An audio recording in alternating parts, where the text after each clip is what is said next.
नमस्कार बच्चों, गायत्री विद्या मंदिर के YouTube चैनल में आप सबका स्वागत है। आपकी कक्षा 12 की अनिवार्य हिंदी की क्लास में हम पढ़ रहे हैं अमृतलाल नागर जी का उपन्यास का अंश मानस का हंस। गोस्वामी तुलसीदास जी के जीवन पर आधारित उपन्यास के इस अंश में तुलसीदास जी का अंतर्द्वंद, तत्कालीन समाज की मनस्थिति और रत्नावली की त्यागमयी प्रतिमूर्ति का दर्शन होता है।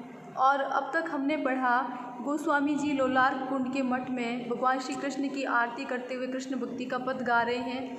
मठ के आंगन में भक्तों की भीड़ लगी है और गोस्वामी जी कृष्ण भक्ति का महत्व बताते हैं, सभी अवतारों के प्रति अपनी श्रद्धा प्रकट करते हैं, शिव के गुणगान करते हैं, लोगों को समझाते हैं कि यदि अपने इष्ट के प्रति मन सदा हुआ हो तो हमारी मन पतंग जो है वो चाहे कहीं भी उड़े अनंत आकाश में, यानी कि चाहे किसी भी देवता के प्रति श्रद्धा प्रकट करे तो इससे हमारा जो इष्ट है वो और अधिक सर्वव्यापक और सर्व सामर्थ्यवान होकर के स्वयं को हमारे सामने प्रकट करेगा। किंतु भक्तों के जाने के बाद वे स्वयं दुखी होते हैं। उनका स्वयं का प्रवचन उन्हें ही आहत करता है। क्यों आहत करता है? क्योंकि भगवान श्री राम को पाने के हर उपाय वेद शास्त्र संतवाणी आदि में बताए गए प्रत्येक उपाय को अपना करके देख लिया, किंतु भगवान श्री राम उन्हें दर्शन ही नहीं देते। इस बात का बड़ा दुख है, इस बात से वे बड़े निराश है, हताश है तुलसीदास जी।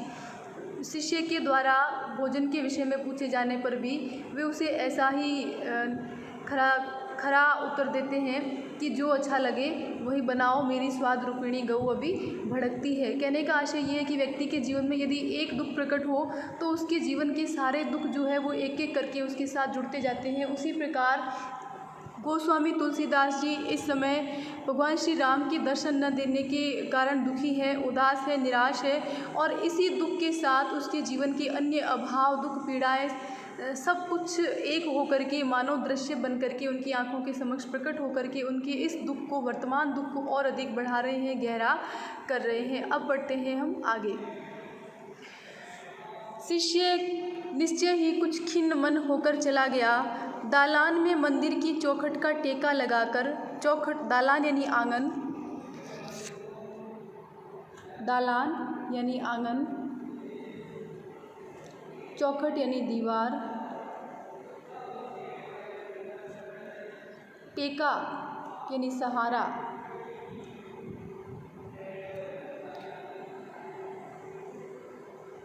अब देखें, वे राधा मुरलीधर की मूर्तियां निहारने लगे। दालान में मंदिर की चौखट का टेका लगाकर वे राधा मुरलीधर की मूर्तियां निहारने लगी और क्या कहते हैं? हे कृष्ण रूप राम जी, मन यदि इष्ट के प्रति सदा हुआ हो तो फिर आप सब देवताओं के प्रति श्रद्धा अर्पित कर सकते हैं। हे कृष्ण रूप राम जी, मेरा मन अभी सदा भी नहीं था, यानी कि ईश्वर भक्ति में पूर्णतः लीन हो ही नहीं पाया था, एकाग्रचित हो ही नहीं पाया था कि आपने मुझे इस वैभव की भट्टी में डालकर और अधिक तपाना आरंभ कर दिया। यानी कि मैं अभी तक पूर्ण रूप से ईश्वर के प्रति भक्ति में लीन नहीं हो पाया, स्वयं को समर्पित नहीं कर पाया और आपने मेरी और अधिक परीक्षा लेना शुरू कर दिया। यानी कि उस मठ का गोस्वामी होना अपने आप में बड़े ऐश्वर्य, वैभव और मान सम्मान की बात होती है। बड़ा भोग विलासपूर्ण जीवन होता है गोस्वामी का, उसके ऐश्वर्य का विशेष तौर पर ध्यान रखा जाता है, सुख ऐश्वर्य का। तो तुलसीदास जी जो है वो इस वैभव को क्या मानते हैं? कठोर तपस्या मानते हैं। क्यों? क्योंकि ईश्वर भक्ति में ये क्या है? बाधा है। सांसारिक लाभ, सांसारिक लोभ, मोह, ऐश्वर्य, वैभव सब कुछ क्या है? ईश्वर भक्ति में बाधक है। हे हरि, मुझ दीन दुर्बल की इतनी कठिन परीक्षा आप क्यों ले रहे हैं? मैं दीन हूँ, दुखी हूँ, दुर्बल हूँ, कमज़ोर हूँ, मेरी इतनी परीक्षा आप ऐसी कठोर परीक्षा क्यों ले रहे हैं? एक ओर तो दुनिया मुझे महामुनि और दूसरी ओर कपटी कुचाली कहती है। एक तरफ तो संसार के लोग मुझे क्या कहते हैं? महान मुनि, गोस्वामी जी महान ऋषि है, और दूसरी ओर संसार के लोग क्या कहते हैं उन्हें? कपटी कुचाली। यानी कि दो बातें, महामुनि और कपटी कुचाली, यानी एक ही व्यक्ति, ये दो कैसे हो सकता है? आप अंडरलाइन करें, केशव, ये दोनों परस्पर विरोधी विशेषताएं तो मुझ में कदापि नहीं हो सकती। यहाँ से प्रश्न भी बनता है, कथन किसका है? आशय स्पष्ट कीजिए। तो देखें, कथन किसका है? गोस्वामी तुलसीदास जी का कथन है। आशय क्या है? कि एक तरफ संसार के लोग उन्हें महान मुनि कहते हैं, उनकी प्रशंसा करते हैं, और दूसरी ओर संसार के लोग उन्हें कपटी कुचाली कहकर अपमानित करते हैं। लेकिन ये दोनों परस्पर विरोधी विशेषताएं हैं जो एक व्यक्ति में कभी नहीं हो सकती। फिर भी लगता है कि मैं अति अधम प्राणी हूँ, अधम यानी नीच, दुष्ट, तभी आप मुझे अपनी प्रतीति नहीं देते। शायद मैं बहुत बुरा हूँ, बहुत नीच हूँ, दुष्ट प्रकृति का हूँ, यही कारण रहा होगा कि आप मुझे दर्शन नहीं देते। मुझे एक बार भरोसा दिला दो राम जी, एक बार ये कक्ष तुम्हारे आश्वासन भरे स्वर से गूंज उठे, तुम कह दो कि तुलसी तू मेरा है, तो बस फिर मुझे कुछ नहीं चाहिए। मुझे केवल आपका भरोसा, आपका सानिध्य चाहिए। कौन किसको कह रहा है ये? गोस्वामी तुलसीदास जी राधा मुरलीधर की मूर्ति के समक्ष बैठे भगवान से ये अनुनय विनय करते हैं कि उन्हें ईश्वर अपने सानिध्य में ले, अपनी शरण में ले, इस प्रतीक्षा में कि भगवान अब अवश्य बोलेंगे। अंडरलाइन करें, भोले भावुक गोस्वामी जी युगल मूर्ति की ओर टकटकी लगाकर भिखारी जैसी दीन मुद्रा में देखने लगे। यहाँ प्रश्न बनता है, बिल्कुल लिखें आप ये प्रश्न।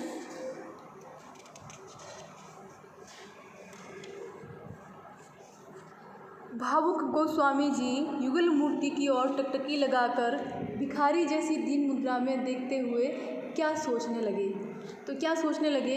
तुलसीदास सोचने लगे कि राम जी उन्हें वैभव की चमक में उलझाकर उनकी कठिन परीक्षा क्यों ले रहे हैं।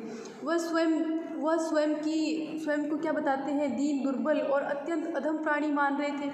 वह भगवान राम से केवल भरोसा और समीपता चाहते थे। इसी आशा में वह राम कृष्ण की और याचना भरी दृष्टि से देखे जा रहे थे।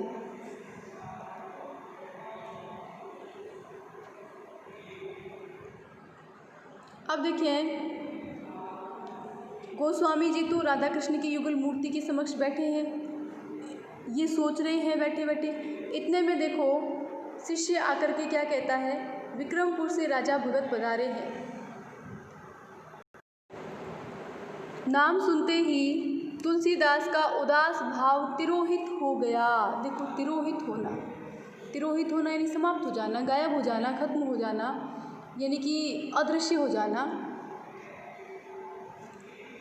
प्रसन्न और उत्साहित होकर बोले, कहाँ है राजा? कहकर वे मंदिर वाले दालान से आंगन से बाहर आए और आंगन पार करते हुए फाटक की ओर तेजी से बढ़ चले। देखो, अंडरलाइन करना, देहली की चौखट पर पैर रखते ही उत्साह ठिठक गया। देहली की चौखट पर पैर रखते ही तुलसीदास का उत्साह क्यों ठिठक गया? क्योंकि राजा भगत तो सामने थे ही, रत्नावली भी थी, यानी राजा भगत के साथ विक्रमपुर से रत्नावली गोस्वामी जी की धर्मपत्नी भी आई थी। ये देख कर के उनका उत्साह ठिठक गया। अब देखो, उत्साह क्यों ठिठक गया होगा? क्योंकि वे भगवान श्री राम की भक्ति में लीन होना चाहते हैं। वैसे ही सांसारिक वैभव उनके जीवन में उनकी कठोर परीक्षा उसके माध्यम से ली जा रही है। अब रत्नावली जिससे वे अत्यधिक प्रेम करते थे, उसी को छोड़ करके तो तपस्या के लिए आए थे, भगवान की भक्ति के लिए आए थे, और आज रत्नावली का आना उन्हें और अधिक दुखी कर गया, निराश कर गया। उनका तपोपूत मुख, तपोपूत यानी कि तपस्या से पवित्र चेहरा पहले से अधिक दिव्य यानी अलौकिक कांतिमान लग रहा था। रत्नावली ने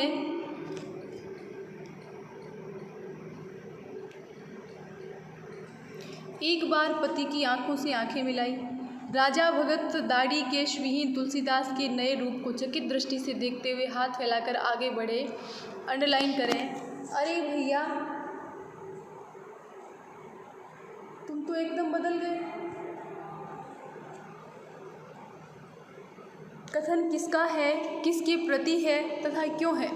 तो ये कथन राजा भगत का है, तुलसीदास के लिए है। और क्यों? क्योंकि तुलसीदास जी ने यहाँ लोलार्क कुंडमठ में रहते हुए दाढ़ी केश सब मुंडवा लिए हैं, बिल्कुल उनका रूप परिवर्तित हो गया है।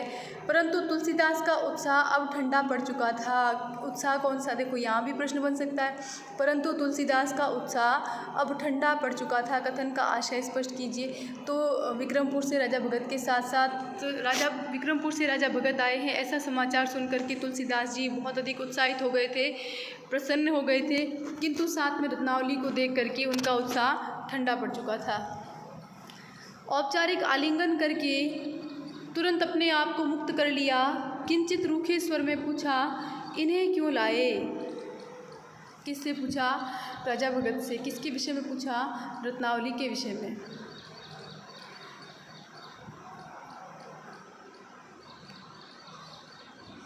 रत्नावली तब तक तेजी से आगे बढ़कर उनके पैरों में गिर चुकी थी। तुलसीदास ने अपने पैरों पर रत्नावली की उंगलियों का स्पर्श अनुभव किया। उस स्पर्श में इतनी तृप्ति थी कि पल भर के लिए मन से राम बिसर गए। रत्नावली का स्पर्श पाते ही एक क्षण के लिए वे राम को भूल गए। तुलसीदास जी रोष ठहर न पाया। जो क्रोध आ रहा था रत्नावली के आने का, वो क्रोध रुक नहीं सका और कोमल स्वर में, मृदुल स्वर में, कोमल स्वर में राजा से कहा, भीतर चलो, विश्राम करो, फिर बातें होगी। शिष्य की ओर देखकर बोले, प्रभुदत्त आज्ञा सरकार, अपनी माता जी को ऊपर के कक्ष में पहुंचा दो। भगत जी के रहने की व्यवस्था मेरी बगल वाली कोठरी में करो। माता जी यदि गंगा स्नान के लिए जाना चाहें तो किसी को उनके साथ भेज दो।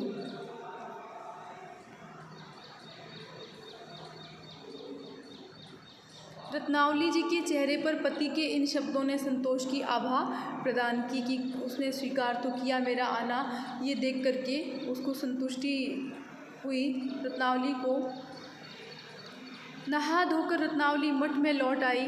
राजा भगत गंगा जी से ही अपने एक काशी स्थित नातेदार हृदय अहिर से मिलने के लिए चले गए। मठ के सारे शिष्यों और सेवकों को तब तक मालूम हो चुका था कि गोस्वामी जी की पत्नी आई है। सभी उनके प्रति अपना आदर प्रकट कर रहे थे, सम्मान व्यक्त कर रहे थे। एक बार तुलसीदास ने किसी भृत्य से, सेवक से माता जी के संबंध में पूछा कि भाई वो क्या कर रही हैं, तो पता चला कि वे रसोई घर में रसोइये को सहायता दे रही है। तुलसीदास के मन पर संतोष के भाव ने छाना चाहा पर छा न सका। देखो यहाँ भी प्रश्न बन सकता है कि तुलसी के मन पर संतोष के भाव ने छाना चाहा पर छा न सका, लेकिन किसी प्रकार का असंतोष भी मन में न जागा। वे भागवत बाँचते रहे। देखो तुलसीदास के मन पर संतोष के भाव ने छाना चाहा पर छा न सका कथन का आशय स्पष्ट कीजिए। तो जब रत्नावली के विषय में भृत्य से पूछा तो उसके द्वारा ये बताया गया कि रत्नावली जी रसोई घर में सहायता कर रही है। तो ये देख कर के वे बहुत संतुष्ट हुए। चेहरे पर संतोष के भाव प्रकट होने जा रहे थे, किंतु वे उन्हें दबाने का प्रयास कर रहे थे। कारण यह है, तात्पर्य यह है कि तुलसीदास जी ईश्वर भक्ति में लीन होना चाहते हैं, जिसमें वे किसी भी सांसारिक आकर्षण में उलझ करके स्वयं को अपने लक्ष्य से भ्रमित नहीं होने देना चाहते। इसके लिए वे मन में उठने वाले प्रत्येक भाव को दबाने का प्रयास भी करते हैं। लेकिन किसी प्रकार का असंतोष भी मन में न जागा। वे भागवत बाँचते रहे, यानी कि कोई प्रभाव नहीं पड़ा, कोई प्रतिक्रिया नहीं हुई, अपने काम में लगे रहे। भोजन के समय में रसोई में वर्षों पूर्व नित्य मिलने वाला स्वाद आज फिर मिला। क्यों? क्योंकि आज रत्नावली के हाथ का भोजन करने को मिला था। संतोष हुआ। राजा से उन्होंने गांव जवार में सबकी खैर खबर पूछी। अपने रामायण रचने की बात, अयोध्या, मिथिला और सीतामढ़ी आदि यात्राओं की चर्चा भी उनसे की, पर रत्नावली के संबंध में एक शब्द भी न पूछा। दूसरे दिन टोडर आए। तुलसीदास ने उनसे राजा भगत का परिचय कराया और पत्नी के आने की सूचना भी दी। तुलसीदास बोले, गंगाराम को इस बात की सूचना दे देना। हम चाहेंगे कि रत्ना देवी हमारे बाल मित्र की धर्मपत्नी के प्रति अपना आदर प्रकट करने जाए। यानी कि हम चाहेंगे कि गंगाराम के घर तो रत्नावली जाकर के और उनकी श्रीमती जी को श्रद्धा प्रकट करे, आदर प्रकट करे। तो टोडर उल्लसित स्वर में बोले। टोडर भी बहुत ज़्यादा प्रसन्न हुए इस बात को सुनकर के कि हाँ वहाँ जाएंगी और मेरे यहाँ भी पधारेंगी। जिस दिन गठजोड़े से महात्मा जी की जूठन गिरने का सौभाग्य मेरे घर को मिलेगा, उस दिन मेरा जन्म सार्थक हो जाएगा। ऐसा कौन बोला? टोडर बोला। क्यों बोला? गठजोड़ा यानी कि गोस्वामी तुलसीदास जी और रत्नावली दोनों जब उसके घर भोजन के लिए जाएंगे तो उनके घर भोजन करेंगे, तो उस दिन वो कहता है कि उनका जन्म सार्थक हो जाएगा। यानी कि वो उन दोनों को अपने घर पे भोजन करवाना अपना परम सौभाग्य मानता है। 2-4 दिन बीत गए। इस बीच में तुलसी और रत्ना का आमना सामना एक बार भी न हुआ। तुलसी चाहते थे कि उन्हें हिरते फिरते रत्नावली की सूरत देखने का मौका मिल जाए, यानी वे मन के किसी कोने में रत्नावली के दर्शन पाना भी चाहते थे। पर रत्नावली ने सतर्कतापूर्वक, अंडरलाइन करें आप, रत्नावली ने सतर्कतापूर्वक अपने आप को उनकी दृष्टि से बचाया। क्या किया? सतर्कतापूर्वक अपने आप को उनकी दृष्टि से बचाया। हमने अभी एक प्रश्न लिखा हुआ है उससे पाठ परिचय से। क्या प्रश्न लिखा हुआ है कि तुलसी के मार्ग में रत्नावली बाधक नहीं बनती बल्कि तपस्विनी भारतीय नारी के समान उनका साथ देती है। कथन के संबंध में अपने विचार लिखिए। तो बिल्कुल एक विचार ये भी आएगा जब आप उस प्रश्न को हल करने जाएंगे तो कि मठ में रहते हुए तुलसीदास जी तो चाहते थे रत्नावली फिरते गिरते उन्हें दिखे, किंतु रत्नावली ने सतर्कतापूर्वक अपने आप को उनकी दृष्टि से बचाया। हाँ, भोजन के समय उन्हें अपनी थाली में हर व्यंजन में रत्नावली के हाथ का स्पर्श मालूम पड़ता था। वे थाली के सामने बैठकर बार बार रत्नावली की छवि के साथ अपने मन में बंध जाते थे, यानी कि उसकी छवि के प्रति आकर्षित हो जाते थे। पंडित गंगाराम के यहाँ सूचना पहुँची तो रत्नावली को लिवा जाने के लिए तुरंत उनके यहाँ से पालकी आ गई। रत्नावली प्रहलाद घाट गई तो भोजन का वह स्वाद भी चला गया। भोजन का स्वाद कैसे चला गया? कहने का क्या आशय? देखो यहाँ भी प्रश्न बन सकता है। रत्नावली प्रहलाद घाट गई तो भोजन का वह स्वाद भी चला गया। कथन किसका है? आशय स्पष्ट कीजिए। कथन तुलसीदास जी का है। जब रत्नावली मठ में थी तब तो वो अपने हाथों से भोजन बना के तुलसीदास आदि को खिला रही थी, किंतु जब वो प्रहलाद घाट चली गई तो फिर से रत्नावली के हाथों के भोजन का वो स्वाद भी उसके साथ चला गया, यानी कि अब वो भोजन यहाँ नहीं बना पा रही थी। रात के समय वे और राजा बैठे हुए धर्म चर्चा कर रहे थे। रसोइया 2 गिलासों में दूध लेकर आया। तुलसीदास बोले, अरे भाई गोसाई क्या बना हूँ, 8 पहर तर माल चावते चावते दुखी हो गया हूँ। एक घूंट पिया, मलाई चापते हुए मुंह बनाया, फिर मुस्कुराए और कहा, वाह हरे राम जी। देखो कितनी विडम्बना है। वाह हरे राम जी, कहाँ तो एक वह दिन था कि कटोरी भर छाछ पाने के लिए मैं ललाता था, यानी कि कटोरी भर छाछ के लिए लालायित बना रहता था किंतु नहीं मिल पाती थी। और कहाँ अब इस सौंदे खुशबूदार दूध की मलाई को खाते भी खुनस लगती है, यानी कि घृणा होती है, नहीं खा पाते। राजा बोले, काहे खुनसाते हो भैया, तुम्हारी जीभ्या से भगवान जी स्वाद लेते हैं, यानी कि तुम क्यों खुनसाते हो, तुम्हारी जीभ से तो भगवान स्वाद लेते हैं। यानी कि कहने का आशय ये कि तत्कालीन मानसिकता ऐसी थी कि गोस्वामियों को ही ईश्वर के बराबर माना जाता था, प्रभु के बराबर माना जाता था और उनके द्वारा किया गया भोजन मानो ईश्वर को भोग लगता था, ऐसी मानसिकता रही थी गोसाइयों में। और यही कारण है कि तभी गोसाइयों को बहुत अधिक ठाट बाट से उनको जीवन जीने को मिलता था, उनके लिए उनकी पसंद का भोजन उन्हें करने को मिलता था। गोसाइयों में हमें यही बात तो अच्छी लगती है कि गोसाई लोग दुनिया भर का हर भोग राजी होकर ग्रहण करते हैं, पर अपने स्वाद और सुख को वे भगवान का मानकर ही चलते हैं, क्योंकि ऐसी ही मानसिकता थी। उनका अपना स्वाद और सुख जो है वो ईश्वर का मान करके चलते थे। तो आज के लिए हम यहीं तक रखते हैं, ख़त्म करते हैं यहीं पे। इससे आगे पढ़ेंगे हम अगले वीडियो में। तो इससे पहले हम अब तक हमने जो पढ़ा है उससे आज की वीडियो से जो प्रश्न बनते हैं उनकी बात करते हैं। पहला जो प्रश्न था, भावुक गोस्वामी तुलसीदास की युगल मूर्ति की ओर टकटकी लगाकर भिखारी जैसी दीन मुद्रा में देखते हुए क्या सोचने लगे? बताया बिल्कुल आपको मैंने। और राजा भगत का स्वागत करने चले तुलसी क्यों ठिठक कर रुक गए, उन पर क्या प्रभाव पड़ा? बिल्कुल हम अभी पढ़ के आए हैं। देहली की चौखट पर पैर रखते ही उत्साह ठिठक गया। क्यों? तुलसी राजा भगत के आगमन से उत्साहित होकर जैसे ही मठ के फाटक पर पहुँचे, उन्हें राजा भगत के साथ अपनी पत्नी रत्नावली भी दिखाई दी। उन्हें देख उनके पैर वहीं रुक गए, उनका उत्साह ठंडा पड़ गया। वह राजा भगत से अनमने भाव से गले मिले। फिर देखें, रत्नावली तब तक पैरों में गिर चुकी थी, तो रत्नावली के पैरों में गिरने पर तुलसीदास जी की क्या मनोदशा हुई? तो देखें, तुलसीदास को देखती रत्नावली तेजी से आकर उनके पैरों पर गिर गई। अपने पैरों पर रत्नावली की उंगलियों के स्पर्श से तुलसी उसके सुख में राम को भूल गए। उनका स्वर कोमल हो गया। राजा भगत को प्रेम से अंदर ले गए और रत्नावली को भी ऊपर कक्ष में पहुंचाने की व्यवस्था कर दी। अब देखो, तुलसीदास को भोजन में वर्षों पूर्व का स्वाद क्यों मिल रहा था? भोजन के समय रसोई में वर्षों पूर्व नित्य मिलने वाला स्वाद आज फिर मिला। तो जब रत्नावली के हाथ का बना भोजन तुलसी को फिर प्राप्त हुआ तो उन्हें वर्षों पूर्व नित्य मिलने वाले भोजन के स्वाद का अनुभव होने लगा। घर बार से दूर रहने वाले तुलसीदास पत्नी के हाथ से बने भोजन का स्वाद भूल चुके थे। अब भोजन के समय उन्हें अपनी थाली के हर व्यंजन में रत्नावली के हाथ के स्पर्श का अनुभव होता था?